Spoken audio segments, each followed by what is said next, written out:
Nada, esta semana pues se me vino a la mente un pasaje de la Biblia, bueno, un pensamiento basado en la parábola del hijo pródigo que todos conocéis. Y bueno, voy a leer una parte. Dice así: un hombre tenía 2 hijos, y el menor de ellos dijo a su padre: «Padre, dame la parte de los bienes que me corresponde», y les repartió los bienes. No muchos días después, juntándolo todo, el hijo menor se fue lejos a una provincia apartada, y allí desperdició sus bienes viviendo perdidamente. Y cuando todo lo hubo malgastado, vino una gran hambre en aquella provincia, y comenzó a faltarle. Y fue y se arrimó a uno de los ciudadanos de aquella tierra, el cual le envió a su hacienda para que apacentase cerdos. Y deseaba llenar su vientre de las algarrobas que comían los cerdos, pero nadie le daba. Y volviendo en sí, dijo: «¿Cuántos jornaleros en casa de mi padre tienen abundancia de pan? Y yo aquí perezco de hambre. Me levantaré e iré a mi padre y le diré: Padre, he pecado contra el cielo y contra ti. Ya no soy digno de ser llamado tu hijo. Hazme como a uno de tus jornaleros». Y levantándose, vino a su padre, y cuando aún estaba lejos, lo vio su padre, y fue movido a misericordia, y corrió y se echó sobre su cuello y le besó. En esta parábola que contó Jesús para hablar sobre su reino, bueno, es muy conocida por todos. Yo muchas veces he escuchado predicaciones sobre esto. Y bueno, a mí muchas veces me pasaba que al hablar del hijo menor que quiso tomar toda la parte que le correspondía y desperdiciarlo, pues yo pensaba, bueno, esto es una persona que decide abandonar al Señor y bueno, pues hace muchas cosas que no debe, y como que yo nunca me ponía en el lugar del hijo menor, siempre más bien en el del hijo mayor, que tampoco estaba en una buena actitud. Pero estos días pensando, me di cuenta que quizá no hace falta llegar a un hoyo profundo como lo pasó este hijo, de forma que hasta tenía que alimentarse de los cerdos, ¿no? Y tuvo que volver en sí. Pues muchas veces tomamos parte de los bienes que Dios nos da y quizá no los administramos de la manera que Él quiere, o estamos poniendo prioridades a nuestro interés más que al interés de Dios. Y bueno, también hablábamos sobre esto ayer en la reunión de jóvenes, que estamos pensando en el libro de Eclesiastés, y también hablaba sobre todo esto, ¿no? Cómo Salomón habla de todas esas cosas que llenan nuestra mente y que muchas veces son cosas que se quedan aquí, que no tienen ningún valor eterno. Entonces, pues a veces nos podemos sentir así, ¿no? Que Dios nos confronta y que podemos pensar: uy, pues esta área de mi vida en esto no lo estoy haciendo bien, estoy buscando más mi interés que los intereses de Dios. Sin embargo, no importa cómo sea tu situación hoy o cómo haya sido esta semana, no importa si caíste en el hoyo más profundo o si quizá pues simplemente hay cosas que sabes que Dios pide más de ti, ¿no? Que se lo des a Él y no a tu propio interés. Entonces, sea cual sea tu situación, tenemos algo claro, y es que Dios, al igual que este Padre, está esperándonos. Y simplemente cuando nos acercamos a Él ya nos ve aún a lo lejos, no importa cuán lejos estemos. Él nos ve como vamos hacia Él y es Él el que corre hacia nosotros. Él es movido a misericordia y está esperándonos para abrazarnos, para besarnos. Por eso os animo hoy, sea cual sea tu situación, cómo estés hoy, que sepas que Dios está esperándote con los brazos abiertos. Da igual lo que hayas hecho, lo que has podido hacer y tampoco lo hiciste. Dios está ahí para abrazarnos, para perdonarnos. Él está siempre dispuesto para recibirnos y bueno, pues que este tiempo sea para correr hacia Él, porque Él es el que tiene lo mejor para nosotros, y que podamos alabarle por todo lo que Él es y todo lo que Él ha hecho y nos da. Vamos a orar.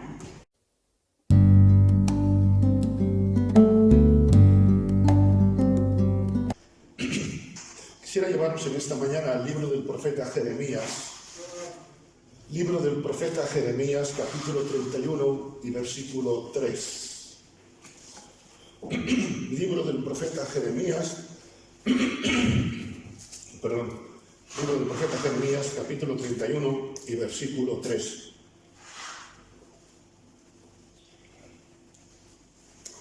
Hace mucho tiempo se me apareció el Señor y me dijo: con amor eterno te he amado, por eso te sigo con fidelidad. Se lo dice al profeta llorón, que se llama el profeta Jeremías, ¿verdad? Un hombre que tenía un corazón destrozado en muchos momentos, un hombre que pasaba, como cantábamos en esta última alabanza, pasaba muchas tormentas y tempestades. Te he amado y te sigo amando, te he amado con amor eterno y te sigo amando con fidelidad. Todos nosotros, en algún momento de nuestra vida, tenemos algún borrón, ¿verdad? Todos en un momento de nuestra vida tenemos fallos y fallamos a los demás, fallamos a Dios y fallamos a nosotros mismos. A mí una de las cosas que más me duele muchas veces es fallarle a mi esposa, quizá en pequeños detalles, fallarle a Dios y fallarme a mí. Porque también yo reconozco, creo que esto nos pasa a cada uno, que nos fallamos a nosotros mismos. Somos más débiles de lo que queremos. Yo sé que no debo comer chocolate y digo, no lo voy a probar.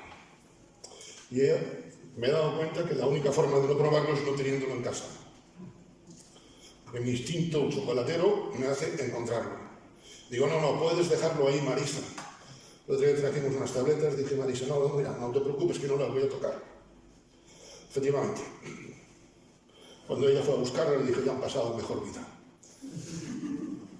Todos fallamos.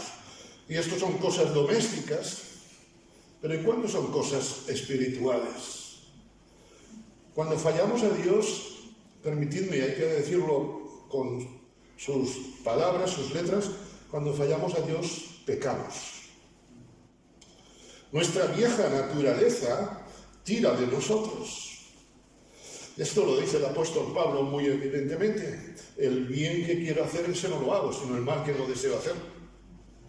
Y eso creo, por lo menos un servidor, y creo que todos, hasta que estemos en la presencia del Señor, es una de las luchas que tenemos. Pecamos.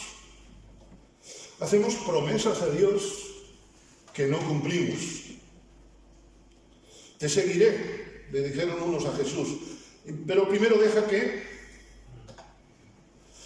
¿Y quién no se ve reflejado en eso? ¿Cuántas veces le hemos dicho al Señor, Señor, mira, te voy a servir todo, y después se nos presenta una oportunidad de servicio y decimos no? Por lo que sea, no vamos a entrar en detalles. Fallamos a Dios, nos alejamos de sus caminos. Como decía Matías antes, nos olvidamos muchas veces. Y eso es alejarnos, ¿verdad? Y tenemos que estar constantemente, permitidme la expresión, reorientando nuestro GPS espiritual para volver al Señor. Pero cuando nos damos cuenta de la envergadura de todo eso, decimos, ¿será que Dios me deja de amar? Porque yo, sinceramente, pienso muchas veces, con todas las que hago, ¿me seguirá amando Dios? Cada uno de nosotros tiene sus historias, y menudas historias a veces, ¿verdad? Y podemos plantearnos, ¿Dios me seguirá amando? Recuerdo hace años una persona en consejería que me decía, comentaba, en fin, con las veces que había fallado, y yo le dije, plantéeselo delante de Dios y pida perdón. Dice, Dios no me va a perdonar. Se sentía esta persona inmerecedora, como yo, como tú, de la gracia de Dios. Y a pesar de todo eso, como decía Matías, Dios nos sigue amando. Somos inmerecedores de la gracia de Dios y no podemos jugar con ella. Pero os voy a decir una cosa, a pesar de todo, Dios nos ama. Quisiera pensar en esta mañana, en esta expresión, y sin embargo nos ama. A pesar de todo, Dios nos ama. La respuesta ante esa duda la encontramos en el texto que acabamos de leer. Y permitidme para personalizarlo. Voy a usar el nombre de un servidor, pero cada uno que ponga su nombre. Jonathan, nos dice el Señor, me dice el Señor, con amor eterno te he amado. Por eso te sigo con fidelidad. Y esto nos lo dice esta mañana el Señor a nosotros, aún en nuestras tormentas. Dios nos ama no con un amor terrenal, sino con un amor eterno. Y, por así decir, Dios abre el paraguas de su amor para nosotros, para que la lluvia del castigo no caiga sobre nosotros. Dios, permitidme la expresión, tiene un paraguas y con eso nos cubre con su amor. Ahora bien, quizá a veces estamos pasando situaciones en nuestra vida y nos planteamos, ¿será que Dios no me ama? Os llevo al libro del profeta Amós, capítulo 9 y versículo 9. Porque he aquí, yo mandaré y haré que la casa de Israel sea zarandeada entre todas las naciones, como se zarandea el grano en una criba y no cae un granito en la tierra. Dios nos ama, aunque a veces nos zarandee. Dios nos ama, aunque a veces hace una criba entre nosotros. Es curioso porque esto está dicho al pueblo de Israel. Yo mandaré y haré que la casa de Israel sea zarandeada. No dice haré que un pueblo pagano, los amorreos sean zarandeados. No, lo dice al pueblo que ama. Dios tuvo que zarandear a su pueblo. Dios zarandea a su pueblo muchas veces, no para destrucción, sino para purificación. Porque fijaros, lo que se zarandea es el trigo. Y dice el texto, no cae un granito en la tierra. Los zarandeos que Dios permite en nuestra vida son para eliminar la paja, para eliminar aquello que está entorpeciendo el buen desarrollo. Si no se cribara el trigo, entonces, pues entraría toda la paja, incluso la basura.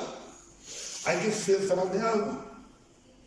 Fijámonos, dice, yo haré que la casa de Israel sea zarandeada, como se zarandea el grano en una criba, y no cae un granito, ni siquiera lo más pequeño, lo más débil, cae a tierra.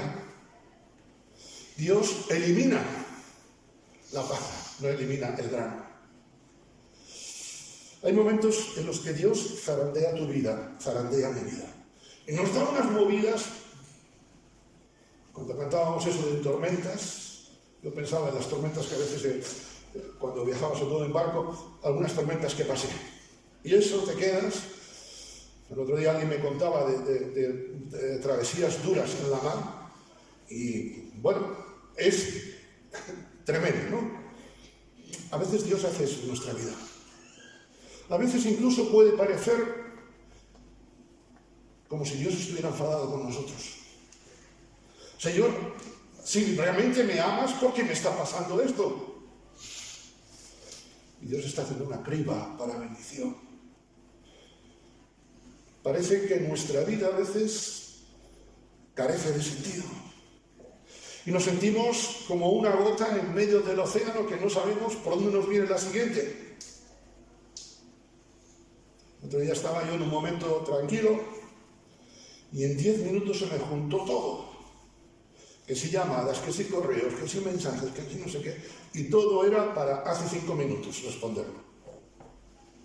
Y te ves en ese momento y cosas importantes.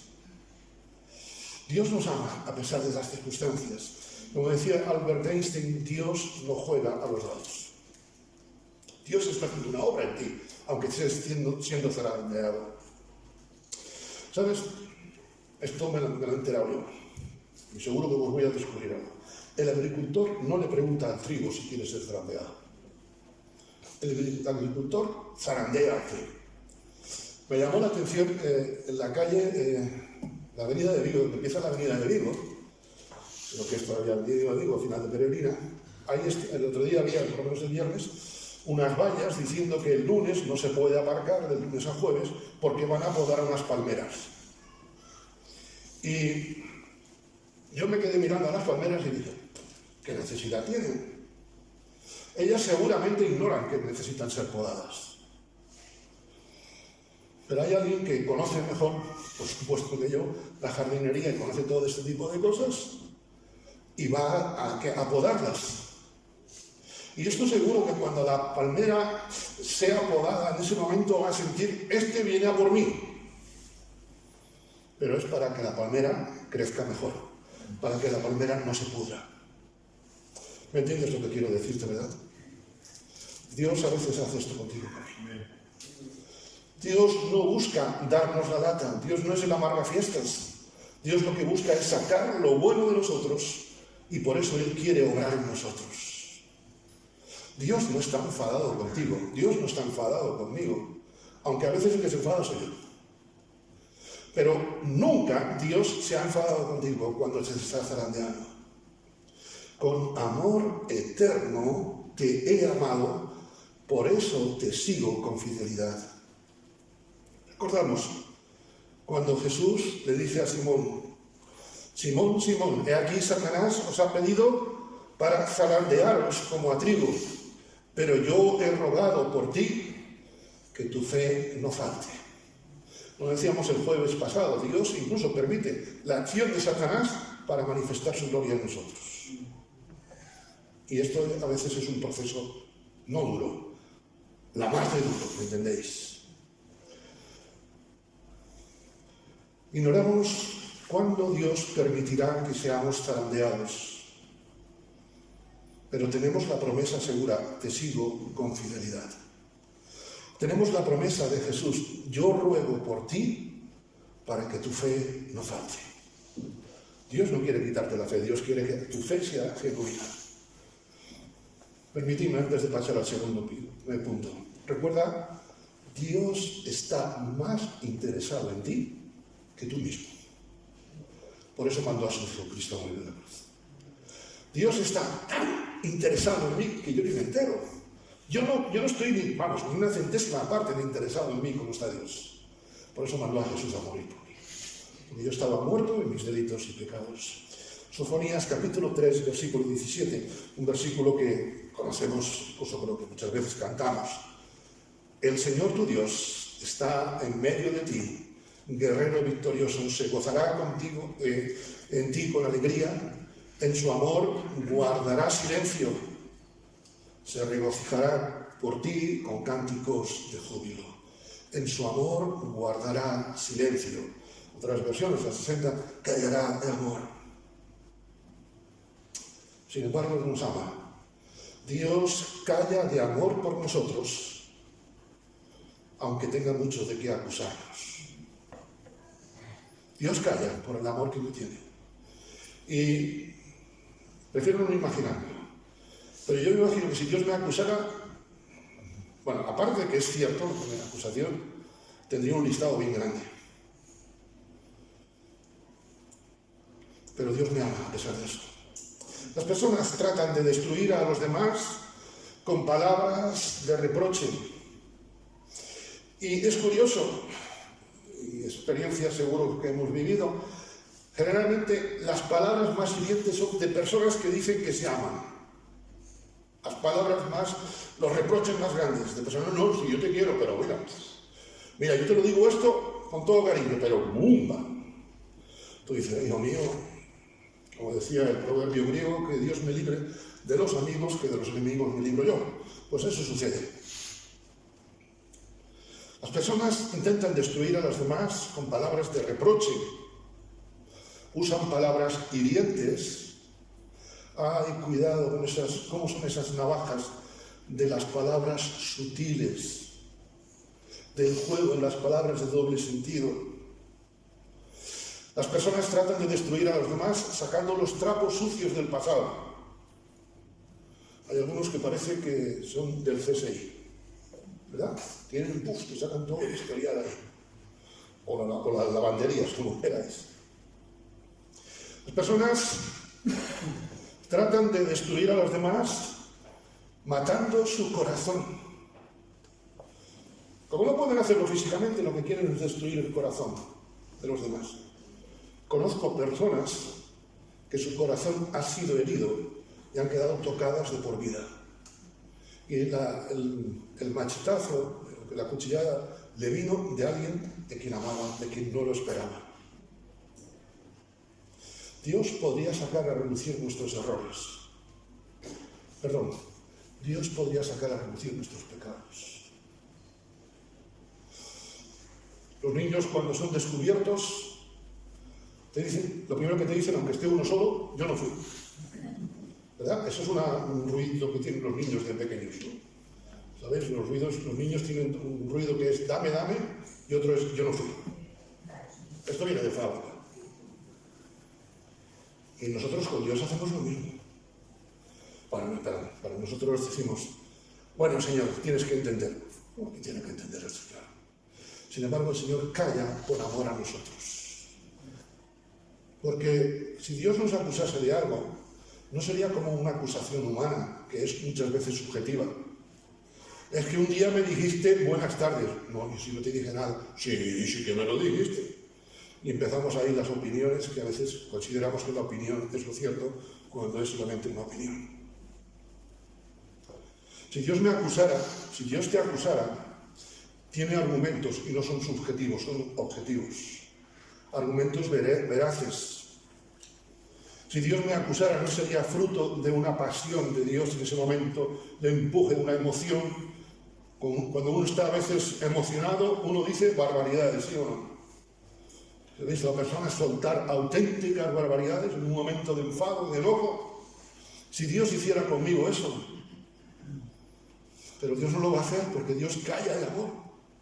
Calla porque hubo silencio en la cruz. Calla porque el velo fue rasgado. Calla porque tengo acceso a Él. En su amor, en el seguimiento que nos hace con fidelidad, como leíamos en Jeremías, Dios guarda silencio, Dios calla de amor. En vez de humillarnos, nos perdona. Y uno cuando en otras veces uno lo que hace es humillar en vez de decir, Señor, calla, porque me ha perdonado. Nos citaba Natalia al comienzo la expresión del padre y el hijo pródigo, ¿verdad? Padre, calla de amor. El padre, cuando lo vio a lo lejos, no empezó a decir, ven aquí, ¿qué te voy a decir? Vamos a hablar tú y yo. Como cuando nuestra madre nos decía, papá quiere hablar contigo. Cuando mi madre me decía, papá quiere hablar contigo, se te hacía bien largo el camino. Pero había camino. Y volvía siendo otro, a veces con el trasero marcado. ¿Me entendéis? Dios calla de amor. En lugar de herirnos, guarda silencio para sanarnos. Las personas hablamos para herir. En lugar de destruirnos, Dios nos restaura. Por eso calla de amor. Por eso, a pesar de nuestros errores, a pesar de nuestros pecados, podemos acercarnos confiadamente al Señor. Recordamos Hebreos 4:16. Acerquémonos confiadamente, es decir, con tranquilidad, al trono de la gracia, para alcanzar misericordia y hallar gracia para el oportuno socorro. En tercer lugar, os llevo al libro del profeta Oseas. Oseas capítulo 11 y versículos 7 y 8. Mi pueblo está adherido a la rebelión contra mí. Aunque me llaman el Altísimo, ninguno absolutamente me quiere enaltecer. Qué triste. Ojalá que no se diga esto de nuestra iglesia, ni de ti, ni de mí. Me llaman el Altísimo y no me quieren enaltecer. ¿Cómo podré abandonarte, oh Efraín? ¿Te entregaré yo, Israel? ¿Cómo podré yo hacerte como Atma o ponerte como Zeboín? Mi corazón se conmueve dentro de mí, se inflama toda mi compasión. El pueblo decía que quería enaltecer a Dios, le llaman Altísimo, pero ninguna enaltecía.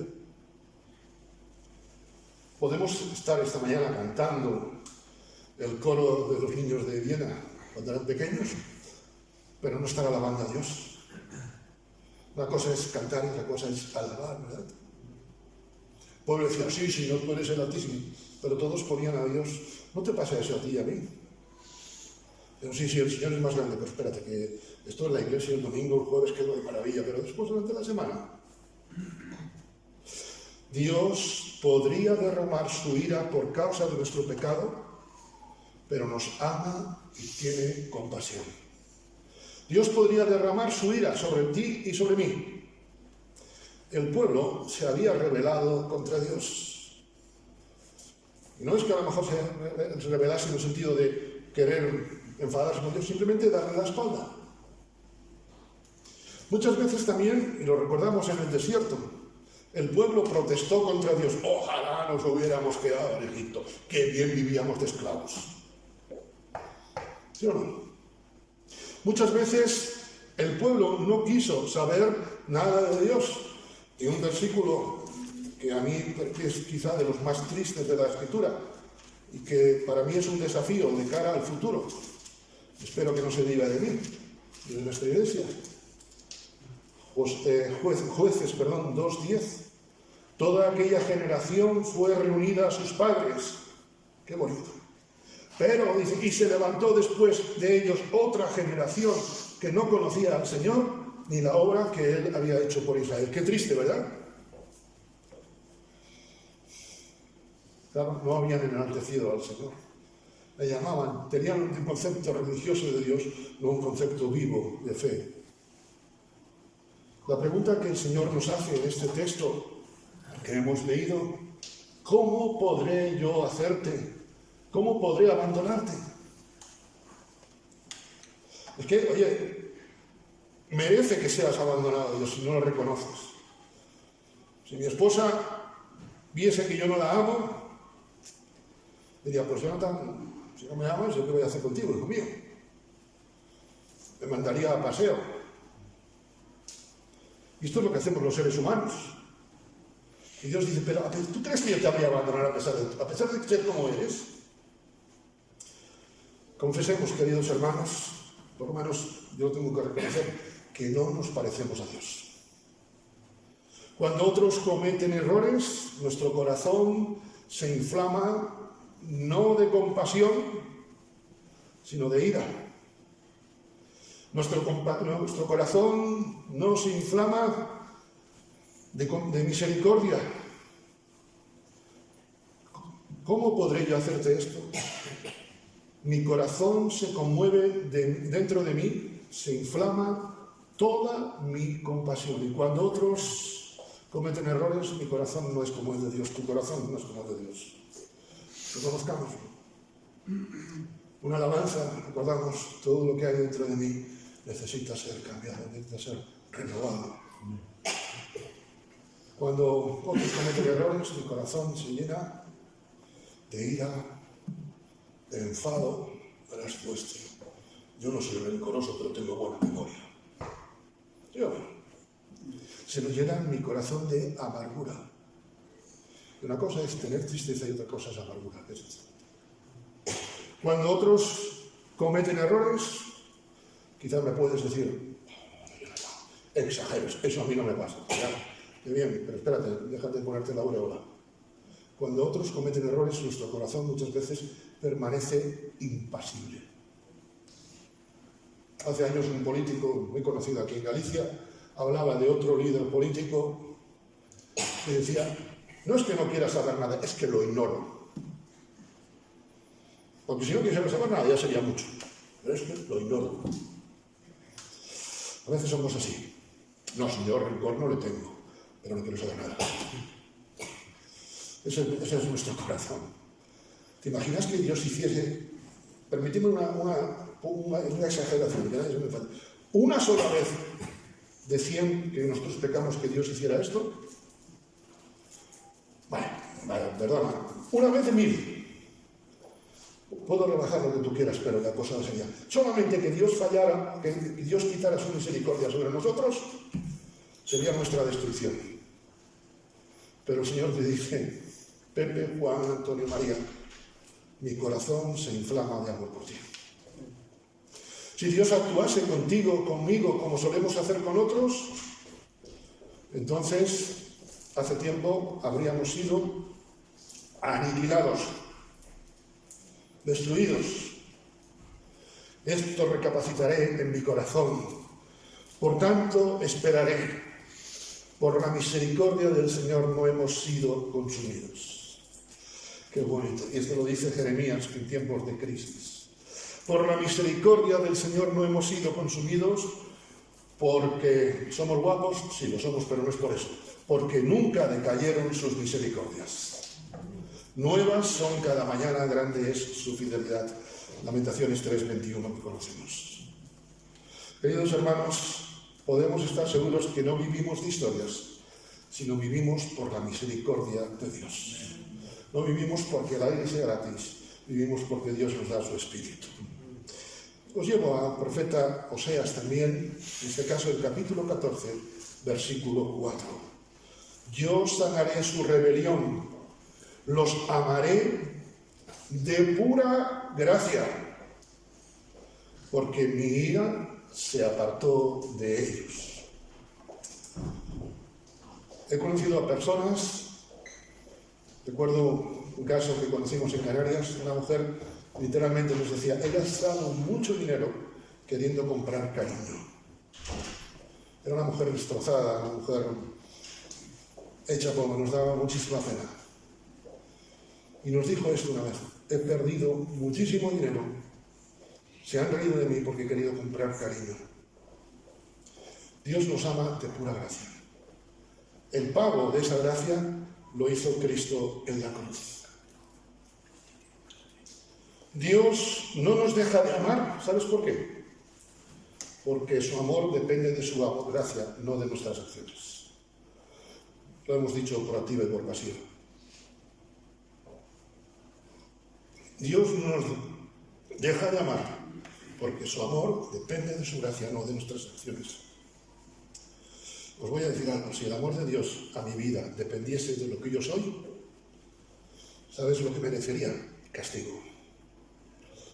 Incluso, casi diría, que me aniquile, porque el castigo tiene que ser dentro. Si Dios nos amase por lo que somos o lo que hacemos, cuando antes Matías nos introducía en una de las alabanzas, decía, después, por favor, orad dando gracias a Dios por las bendiciones que habéis tenido esta semana. Yo pensé, digo, y si hubiera dicho que orásemos pidiendo perdón por los pecados de esta semana y que los digamos, hubiéramos callado todos. Hombre, a lo mejor algunos se levantan, Señor, yo no pequé. Después le recomendamos un cursillo de sanidad espiritual. Bueno, ¿entendéis? Dios no me ama por lo que soy, sino por lo que Cristo hizo por mí. Dios no te ama por lo que tú eres, lo que tengas, tu saldo de cuenta, tu currículum. Dios te ama porque Cristo te ama.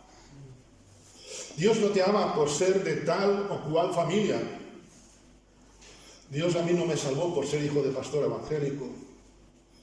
No me salvó por ser hijo de misioneros, me salvó por su gracia. Dios no me salvó por que sea guapo, porque todos aquí somos guapos. Los feos no vienen, ¿no? Dios nos ha salvado por la gracia, por la belleza de la cruz, no por nuestra belleza.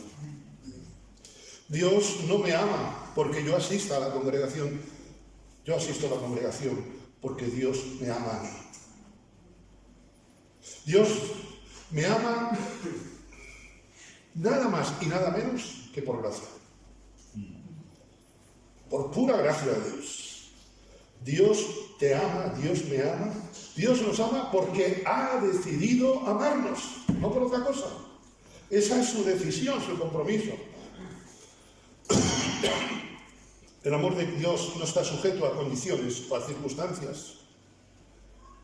El amor de Dios está sujeto y avalado a la resurrección de Jesús.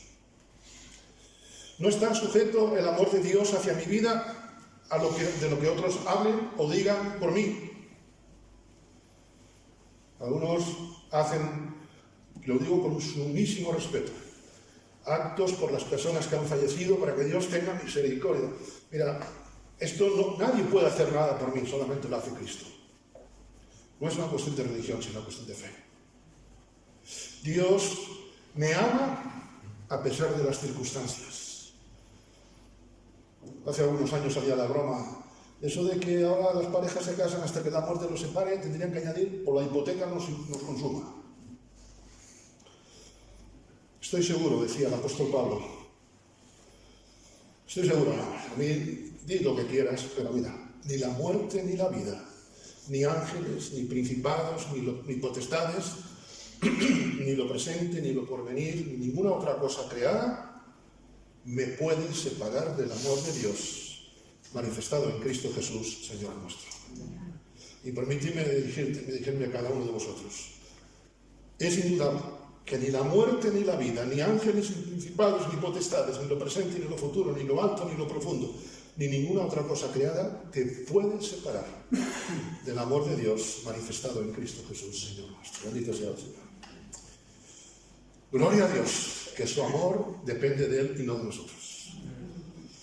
La promesa sigue en pie. Leíamos al principio, con amor eterno te he amado, por eso te sigo con fidelidad. Mis queridos hermanos, ante este panorama, reconociendo que hemos fallado, reconociendo que hemos pecado, reconociendo que nos hemos alejado de Él, reconociendo que como el hijo pródigo nos hemos distanciado de Dios. Es muy interesante, la parábola dice, se fue a una provincia apartada. Todos nos hemos alejado de Dios en algún momento. A pesar de que Dios a veces nos zarandea, ¿qué tenemos que hacer? Pues como el hijo pródigo, y yo no le dije nada a Natalia, pero veo como el Señor es el que prepara. ¿Sabéis lo que hizo el hijo pródigo? El hijo pródigo no se quedó pensando solamente, sino que se levantó. Tenemos que levantarnos e ir a nuestro Padre, porque nuestro Padre nos está esperando. Y te invito en esta mañana que no salgas de aquí sin hacer una reflexión, que te acerques a Dios. Dile, Señor, quiero levantarme, no tengo fuerzas. Estoy cansado de los zarandeos. Pero ya que tú me amas con amor eterno, levántame. Como aquel hombre, estamos siendo desafiados a regresar a Dios, sabiendo que como el hijo pródigo y su padre, el padre nunca le dejó de amar. El hijo sí dejó de amar al padre. Padre, dame la parte de los bienes que me corresponde. Es decir, muérete. Para mí ya estás muerto. Pero el padre nunca le dejó de amar. El profeta Amós dice en el capítulo 5, versículo 4, así dice el Señor a la casa de Israel, buscadme y viviréis. ¿Aceptaremos su invitación? Y lo digo para todos los que estamos aquí en esta mañana. Recuerda, esto lo dice el Señor a cada uno de nosotros. Hace mucho tiempo se me apareció el Señor y me dijo, con amor eterno te he amado, por eso te sigo con fidelidad. Amén. Esto es vitamina para toda la semana, hermanos, no me digáis que no. Y hoy, en tiempos de crisis, como los tiempos de crisis que estaba viviendo el profeta, el Señor se aparece a tu vida y a mi vida y te dice, te sigo amando con amor eterno. Te amo con fidelidad. ¿Cuál será tu decisión? Lo dejo en responsabilidad de cada uno. Vamos a tener una palabra de oración.